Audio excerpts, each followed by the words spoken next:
There is a unique and primal fear that comes with being alone. Not just alone in the woods or on a deserted street, but alone in the one place you are supposed to be untouchable. Your sanctuary, your home. It's a space defined by its familiarity, the specific creak of a floorboard, the hum of the refrigerator, the way the evening light falls through the living room window. These are the details that build the walls of our comfort. But what happens when that familiarity begins to curdle? When the sounds of the house become alien, and the shadows in the corners of your eyes seem to stretch and warp. The fear of being home alone isn't just about an intruder. It's about the terrifying possibility that the place you know best can become a place you don't recognize at all. Tonight, we're going to explore that fear. So turn down the lights, settle in, and listen closely. The house is quiet. For now. Story 1. The Wrong Ring. I've always been a bit of a tech nerd. When my wife and I bought our first house, a modest 2-story in a quiet suburban cul-de-sac, the first thing I did was deck it out with every smart device I could get my hands on. Smart thermostat, smart lights, smart speakers in every room. And the crown jewel, a top-of-the-line smart security system, complete with a video doorbell. I loved the sense of control it gave me. From an app on my phone, I could see who was at my door, adjust the temperature, and turn on the lights, all from the comfort of my couch or from halfway across the country. It made our home feel like a fortress, a digital bubble of safety that I had built myself. That feeling of safety, I would soon learn, was a complete and utter illusion. It started on a Tuesday night in October. My wife, Sarah, was out of town for a conference, leaving me to a week of bachelorhood that mostly consisted of eating takeout and watching old movies.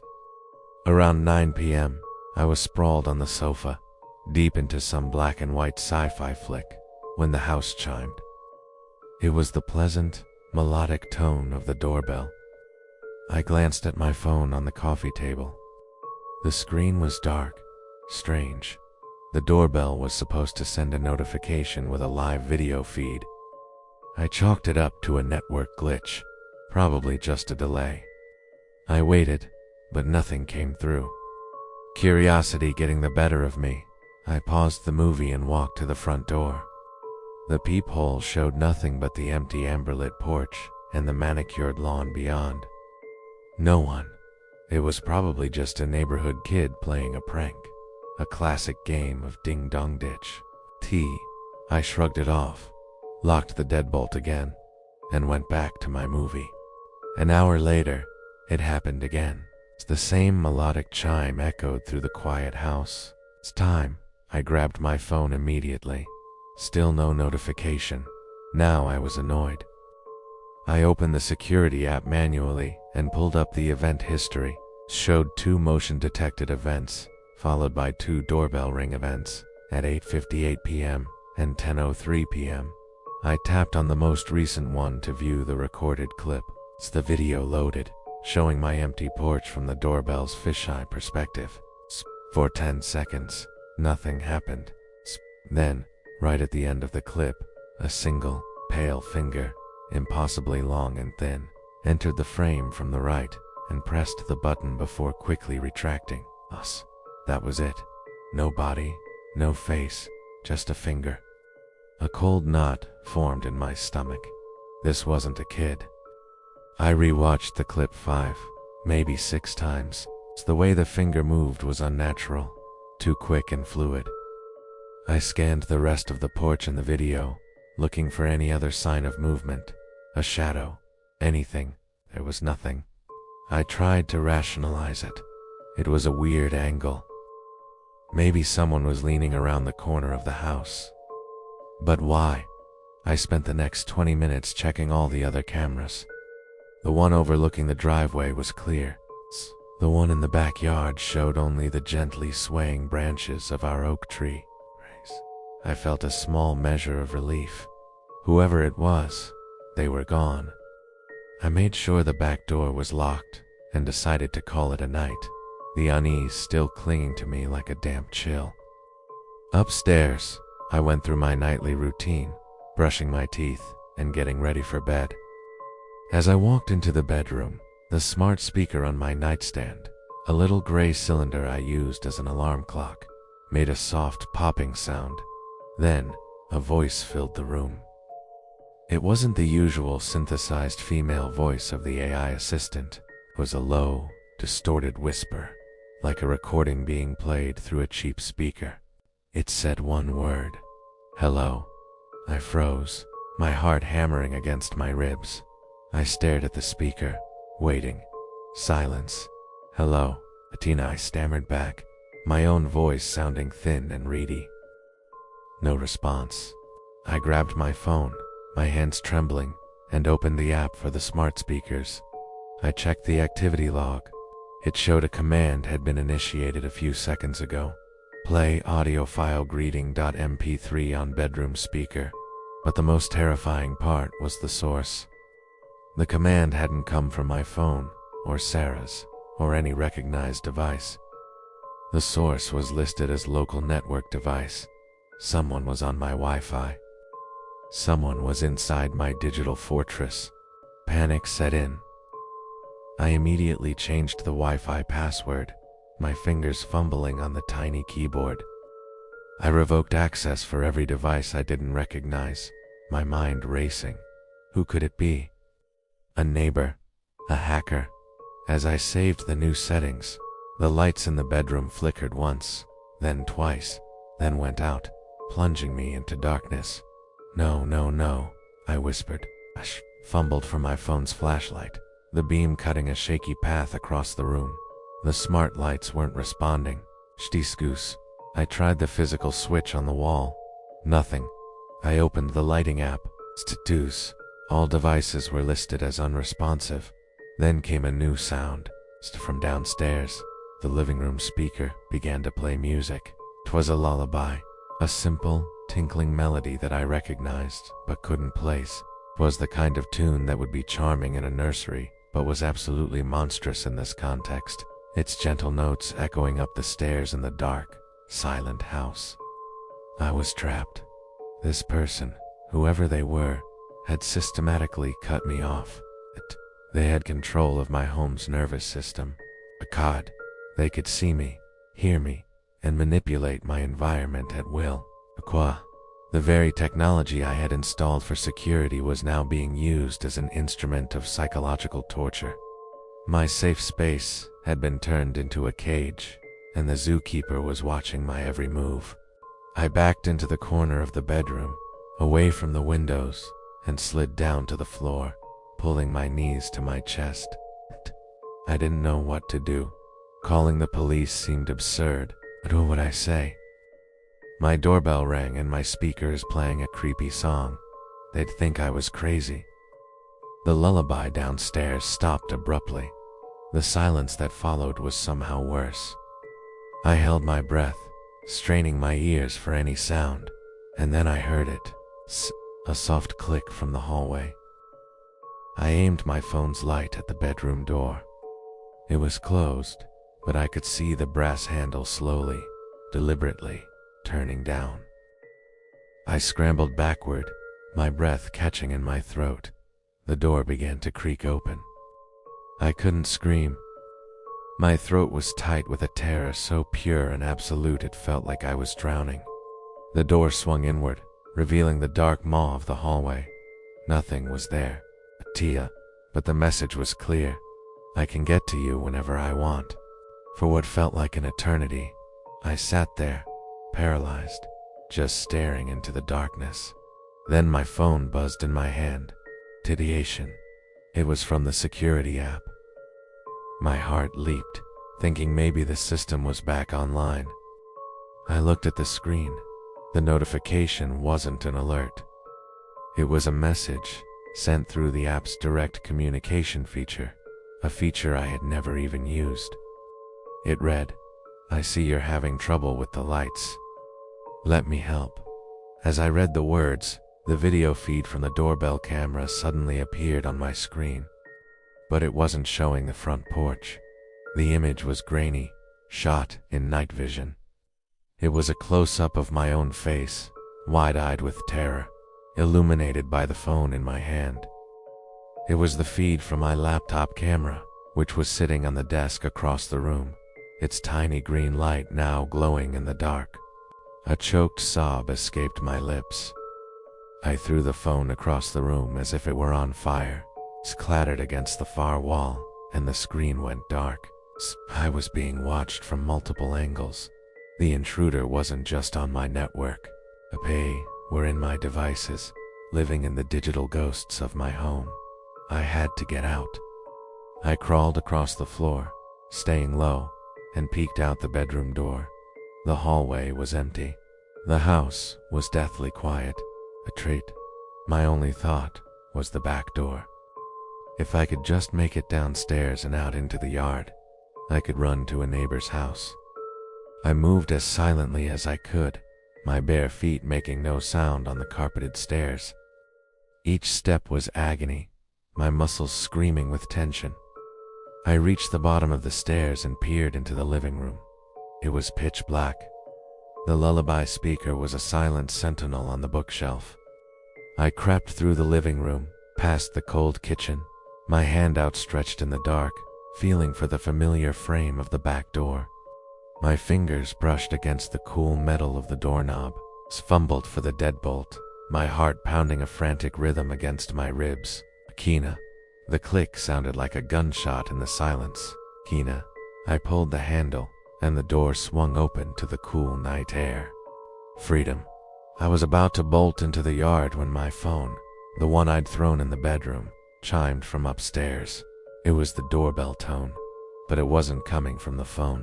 It was coming from the smart speaker on the kitchen counter, just a few feet away from me. And then, a second chime from the living room speaker, school, and a third from the small speaker in the downstairs bathroom. Soon, every speaker in the house was chiming in a discordant, looping chorus. The pleasant melody twisted into a cacophony of madness. It was everywhere, a symphony of terror designed just for me.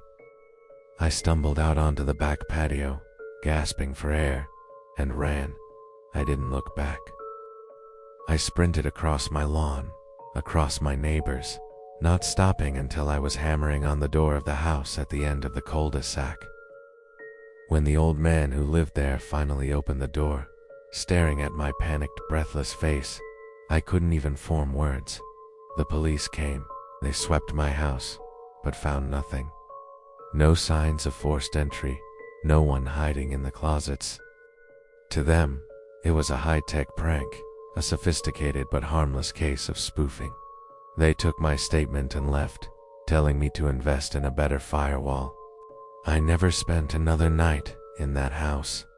Sarah and I sold it at a loss, and I threw out every single smart device we owned. We live in a small apartment now, with old-fashioned locks and a simple, unconnected doorbell. Sometimes, late at night, when the building is quiet, I think I can hear a faint, melodic chime.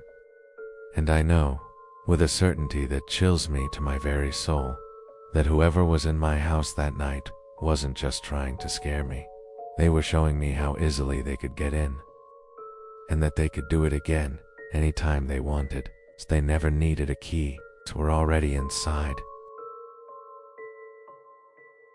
Story 2. The Man in the Attic. My grandparents' house was less of a building and more of a living museum of their lives together. It was a sprawling 2-story farmhouse built in the early 1900s, filled with dusty furniture, yellowing photographs, and the faint, lingering scent of my grandmother's lavender potpourri. After she passed away, my grandpa couldn't bear to live there alone, so he moved into an assisted living facility downtown. The house sat empty for a year, a silent monument to a bygone era, until he asked me to house sit for a week, while the realtor was getting it ready to be put on the market. I was happy to do it. I'd always loved that old house, with its creaky floors and hidden nooks. It felt like stepping back in time. The only strange thing about the place was the attic. Years ago, after my grandma died, my grandpa had sealed the attic hatch shut with heavy-duty screws and caulk. When I'd asked him why, he'd just waved a hand dismissively and said it was drafty and a waste of heat. I never thought much of it. It was just another one of the house's quirks. The first night, I settled in with a book and a cup of tea, enjoying the profound silence of the countryside. The house groaned and settled around me, the familiar symphony of an old structured breathing. As I was drifting off to sleep in my grandparents' old bed, I heard it. Tap, tap, tap. It was a faint, rhythmic sound, coming from directly overhead, from the attic. I lay still, listening. It was probably just a branch scraping against the roof in the wind, or maybe a squirrel that had found its way in. The house was old. Strange noises were part of the package. I rolled over and eventually fell asleep. The second night, the tapping started again, at almost the same time. Only this time, it was louder, more insistent. Tap, tap, tap. It had a distinct rhythm, a pattern. It wasn't random like a branch or an animal. It sounded deliberate. I sat up in bed, my skin prickling. A tease. The sound continued for about 10 minutes, and then stopped as abruptly as it had begun. I tried to rationalize it away in old pipes, the wood contracting in the cold, but a seed of unease had been planted. On the third day, I decided to do some exploring. I found the attic hatch in the ceiling of the upstairs hallway. As my grandpa had said, it was sealed tight. Hey, thick bead of yellowed caulk ran around its edges, and I could see the flat heads of at least a dozen screws. There was no way anything, animal or human, had gotten in or out of there in years. That confirmation should have been comforting, but it wasn't. Because if nothing was in the attic, what was making the noise? That night, the tapping was joined by something else. As I walked down the upstairs hall toward the bedroom, I passed under the sealed hatch and felt a sudden, intense drop in temperature. It was a pocket of frigid air, so cold it made me gasp. A classic cold spot. I walked back and forth a few times, testing it. The air was normal a few feet in either direction, but directly under the hatch, it was like stepping into a walk-in freezer. I backed away slowly, my heart starting to pound. Later, as I lay in bed, the tapping began. Tap, tap. It was louder than ever. A frantic, desperate sound that seemed to vibrate through the ceiling. I pulled the covers over my head like a child, my mind racing. This wasn't the house settling. This was something else. Something in the attic wanted my attention. The next morning, I was a nervous wreck. I was starting to think I was losing my mind. I was making coffee in the kitchen when I noticed something on the floor at the bottom of the main staircase. It was a small, wooden spinning top, hand-painted with faded red and blue stripes. I recognized it immediately. It belonged to a set of antique toys my grandmother kept in a glass display case in the living room. I always admired them as a kid, but was never allowed to touch them. I walked into the living room and looked at the case. The little glass door was slightly ajar. Inside, on the velvet-lined shelf, was an empty space where the top should have been. How did it get from a closed case to the foot of the stairs that led up to the hallway with the sealed attic? That was it. I couldn't take the ambiguity anymore. I needed answers. I started searching the house, not for the source of the noise, but for an explanation. I rummaged through my grandpa's old office, a room thick with the smell of old paper and pipe tobacco. In the bottom drawer of his heavy oak desk, beneath a stack of old tax returns, I found it, a small leather-bound journal.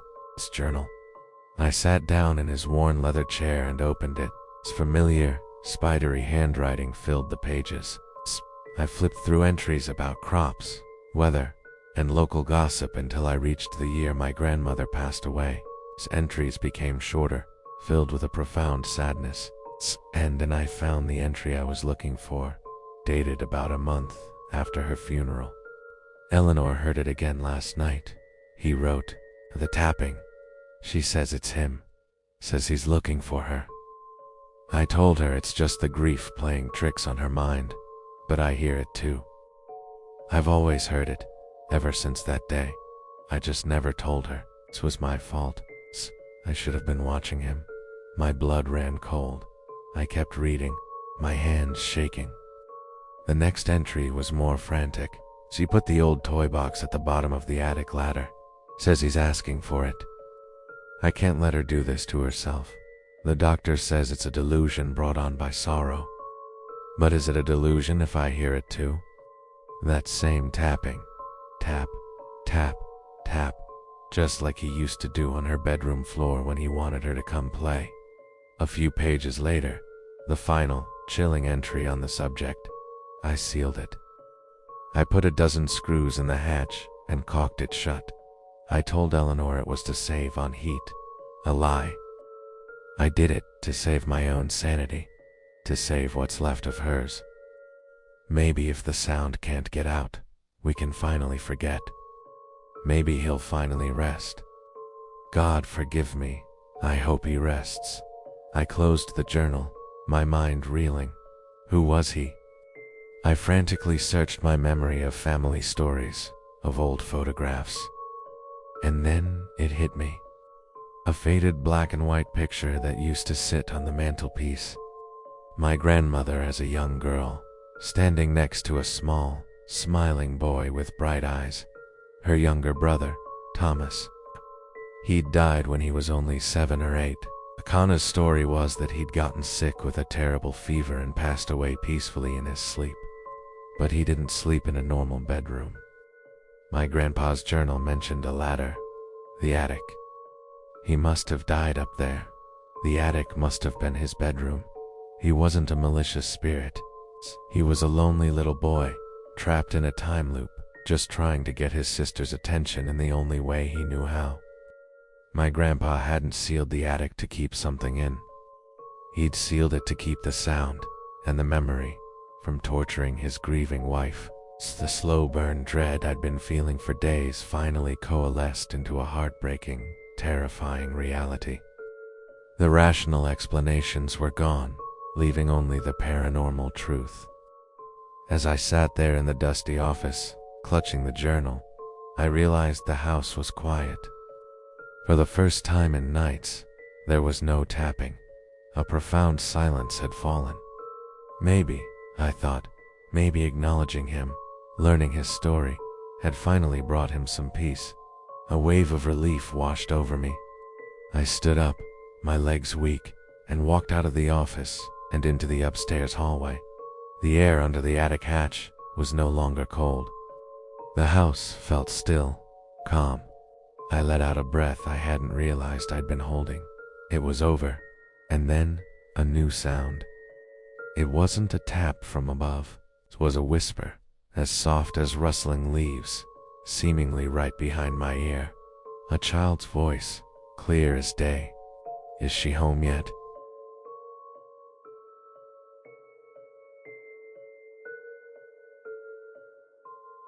Story 3. The Basement Door. I live a life of profound mundanity. I work a 9-to-5 data entry job from home. I order the same pizza every Friday night. And my biggest weekly excitement is remembering to take the recycling bin to the curb. My house reflects this. It's a cookie-cutter suburban split level, identical to a dozen others on my street.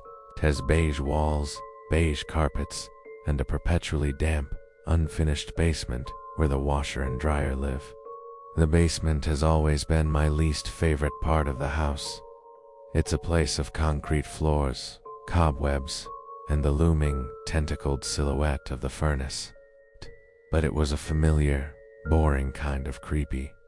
Until last Monday. I was hauling a basket of laundry down the rickety wooden stairs. It was around 10 p.m., and the only light came from a single, pear bulb hanging from the rafters, casting long, distorted shadows.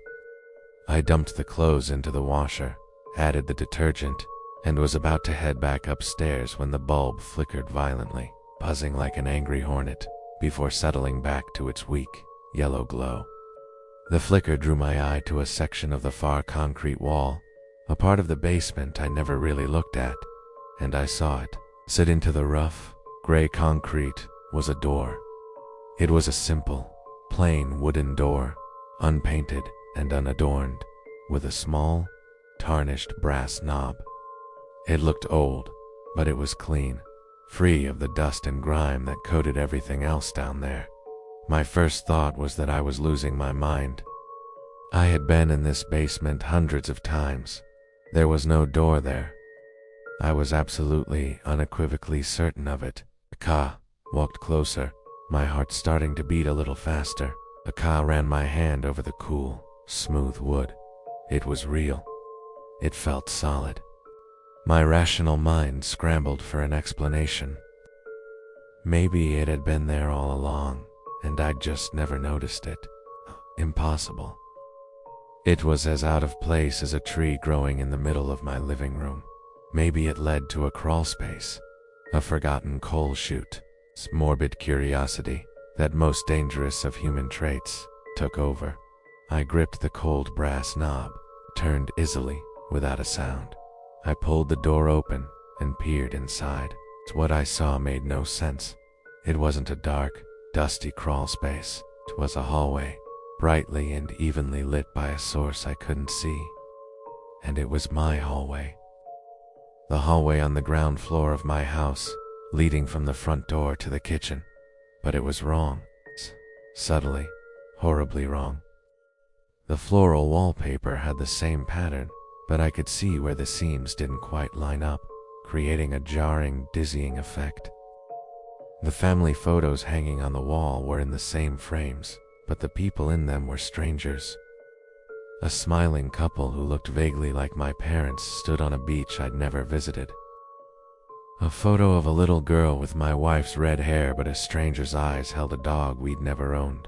And there was a sound, a low, monotonous hum, like the buzzing of fluorescent lights in an empty office building. A sound that immediately put my teeth on edge. The air smelled strange, too.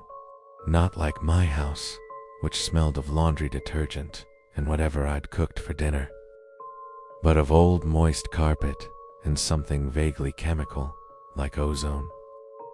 I should have slammed the door shut. I should have run upstairs, called someone, anyone. A tie belt, a strange pull, an inexplicable need to understand this impossible space that had appeared in my home. I took a hesitant step across the threshold, my sneaker making a soft, flat sound on the beige carpet. The door clicked shut behind me. I immediately spun around, my heart lurching into my throat. I grabbed the knob and tried to turn it. It wouldn't budge. It was as if it were fused to the frame. I was locked in. Panic began to bubble in my chest. Spar was standing in a twisted replica of my own home, a place that looked familiar but felt profoundly alien. The feeling was one of complete existential dislocation. The horror wasn't that something had entered my sanctuary, but that my sanctuary itself had become a lie. I forced myself to be calm. This was a dream, a hallucination. I was overtired. I just needed to walk down the hall, and I'd find the kitchen, and everything would be normal. I started walking, the low hum seeming to grow louder with every step. I passed the doorway to the living room and glanced inside. It was a perfect copy of my living room, down to the stack of magazines on the coffee table, but the television was on, playing a news broadcast in silence. Man with plastic-looking hair and a too-wide smile gestured at a weather map. Banner at the bottom of the screen read October 12th, 1988. My blood turned to ice. I stumbled back into the hall, my breath coming in ragged gasps. This wasn't just a wrong space, it was a wrong time. I turned and ran back the way I came, desperate to get back to the door, back to my basement. But the hallway behind me wasn't the hallway I had just walked down. The door was gone. In its place, was just more hallway, stretching into the distance, a repeating nightmarish pattern of misaligned wallpaper and photos of smiling strangers. I was trapped in a glitch, an endless, looping corridor that had sprouted in the foundation of my reality. I screamed, but the sound was swallowed by the oppressive hum. I started to run, my footsteps muffled by the thick, damp-smelling carpet. I ran past identical doorways, identical side tables, identical photos of people I didn't know. The hallway stretched on, a non-Euclidean nightmare. It felt like I was running for miles, but the scenery never changed. Then, I heard something else over the hum. A voice. It was faint at first, distorted and tinny, like it was coming from a broken speaker. It was my own voice. It was calling my name. David. The sound was coming from up ahead. I slowed to a walk, every nerve ending screaming. The hallway in front of me seemed to shimmer, the air growing thick and heavy. Far in the distance, at the very edge of my vision, I saw a figure. 'Twas a silhouette at first, standing perfectly still. As I got closer, my legs moving against my will, the details began to resolve. It was a man, wearing my clothes, the same faded t-shirt and jeans I had on. Swear he had my messy brown hair. He had my height, my build. The tease was me. But his movements were wrong. They were jerky and unnatural, like a poorly rendered video game character. He took a step forward, his limbs seeming to bend at odd angles, turned his head to face me, the motion too sharp, too fast. I couldn't see his face clearly. It was blurred and indistinct, but I knew, with a certainty that defied all logic, that it was my face. A doppelganger, a dark mirror. The distorted, tinny voice came again, this time much closer, seeming to emanate from the figure itself. David, you're not supposed to be here. It raised an arm and pointed a finger at me, its own movements a grotesque parody of my own. I was frozen in place, watching this impossible copy of myself shamble toward me down the endless, humming corridor. The last thing I saw before the world dissolved into a static of pure terror was its face finally coming into focus. It was my face, yes, but the eyes were just dark, empty sockets, and the mouth was stretched into a silent, impossibly wide grin. Story 4. The Nightly Checklist. My parents are particular. They have a routine for everything. The house has to be a specific temperature, the dishes have to be stacked in a certain order, and the mail has to be sorted into 3 distinct piles. It's always been a bit much, but I'm used to it. So when they had to go out of town for the night for a family emergency, I wasn't surprised to find a note left for me on the kitchen counter. It was a single sheet of notebook paper, covered in my mother's neat, looping cursive. At the top, she had written things to do tonight, a cool, underlined letters. I figured it would be the usual stuff. Water the plants, don't leave crumbs on the counter, make sure the cat's water bowl is full. But as I started reading, I realized this list was very, very different. It started off normally enough. Make sure all doors and windows are locked by 8 p.m. Check the deadbolt on the back door twice. It sticks sometimes. It's easy enough. I glanced at the clock. 7:45. Plenty of time. I kept reading. You can watch TV in the living room, but you must turn it off at exactly 9:47 p.m. Do not be late. Okay. That was oddly specific, but okay. Maybe there was a special program they didn't want me to miss, or more likely, they didn't want me staying up all night. Feed the cat at 9 p.m. Give him only the food from the blue can. Do not give him the food from the red can, no matter how much he begs. Weird. The cat, a fat ginger tabby named Marmalade, would eat anything. Why the specific can? I looked in the pantry. There were 2 cans of cat food, identical except for the color of the label. one blue, one red. I shrugged, and the list got stranger. If you hear scratching at the front door after 9:30 p.m., it is not the neighbor's dog. Do not open the door, not even look through the peephole. Ignore it, and it will go away. A chill went down my spine. What did she mean, it will go away? I tried to laugh it off. My mom had a flair for the dramatic. This was probably just her elaborate way of telling me not to open the door for strangers. Between 10 p.m. and 11 p.m., you may hear the sound of the ice maker in the kitchen. We do not have an ice maker. Stay out of the kitchen during this hour. Close the living room door and do not open it for any reason. Okay, now I was genuinely unnerved. This had to be a joke.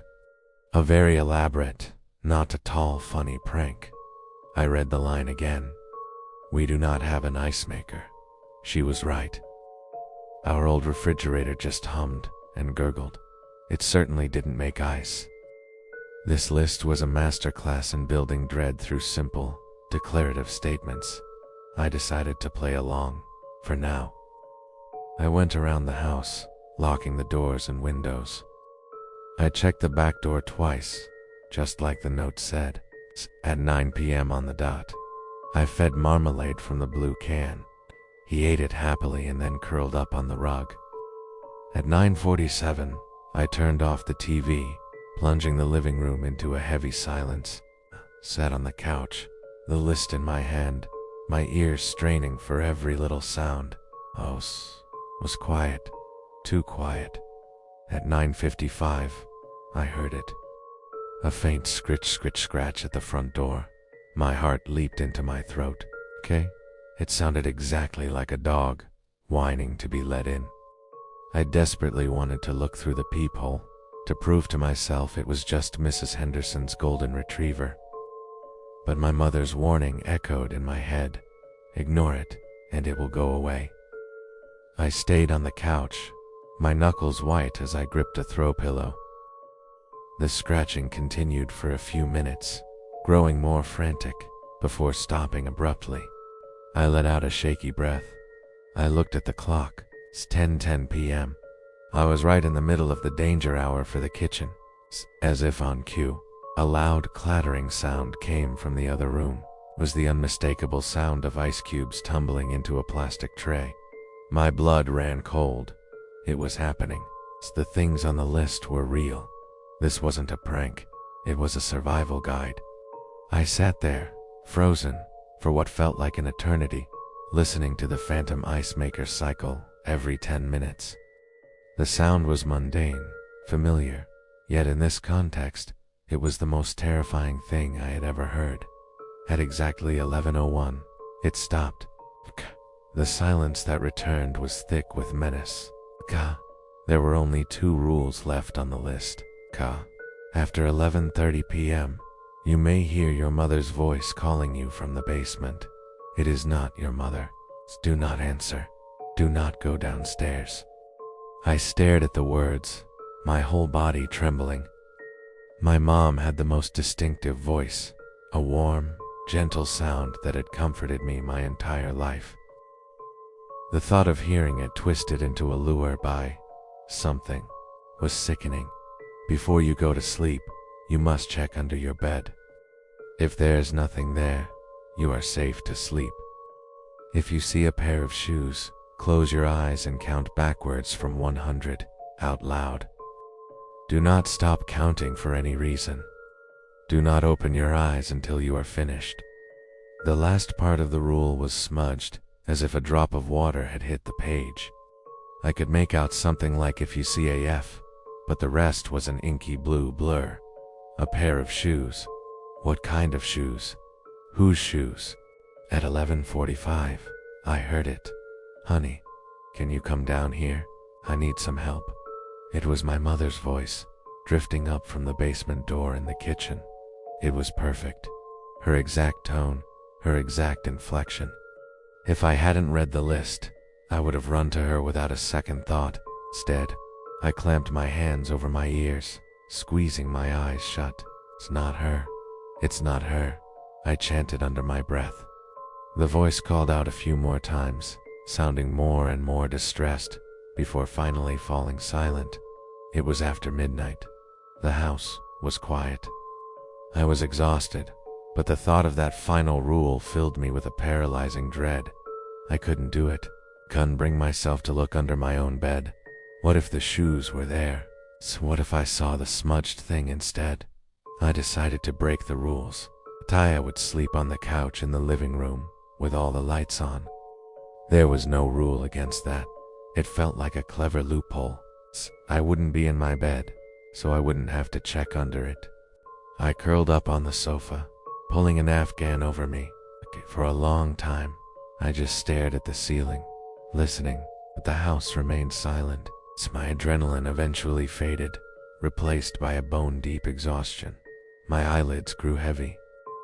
Sometime around 2 a.m., I finally drifted into a fitful sleep. I was woken by a sound, a soft, rhythmic creak. It was the sound of a floorboard in the room with me. My eyes snapped open. The lights were still on. Kay lay perfectly still, barely breathing. A creaking came again, closer this time. It was the sound of someone slowly, deliberately, walking across the living room rug. I didn't move a muscle. My eyes darted around the room, but I couldn't see anyone. The creaking stopped right next to the couch.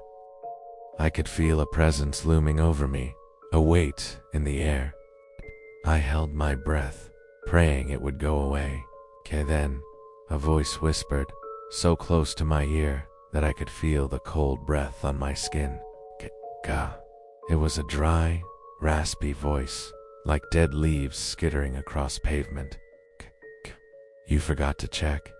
The safety of our homes is a fragile thing. It's a spell woven from routine and familiarity, a belief that the four walls we live within can keep the darkness of the world at bay. But sometimes, the darkness finds a way in. It seeps through the cracks. It exploits our trust in technology. It echoes in the memories of the house itself. And sometimes, it arrives with a simple set of instructions.